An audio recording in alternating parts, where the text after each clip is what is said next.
अगर कोई बंदा मुझसे पूछे कि फॉरेक्स का सबसे मुश्किल काम क्या है और एक नसीहत कर लें कोई आधे मिनट की, मैं नसीहत करूंगा काम समझने में बहुत आसान है, अमल में बहुत मुश्किल है। और वो ट्रेडिंग के अंदर है प्रॉफिट को विड्रॉ करवाना। आपके पास $500 का अकाउंट है तो आप इसके अंदर जैसे ही 510 बने 10 को विड्रॉ करवाओ।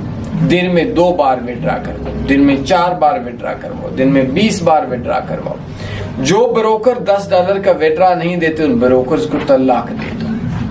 तो फॉरेक्स में सबसे मुश्किल काम है और सबसे मजे का काम है, और वो है अपने प्रॉफिट को विड्रॉ करवाना। ये नहीं कि ब्रोकर नहीं देते, बस इंसान का माइंड नहीं बना होता, बस मैं 100 100 से 110 150 200 400 आखिर पे 0 कर देते। तो मेरी नसीहत मान लें, काफी हो जाएगा प्रॉफिट को साथ साथ विड्रॉ किया।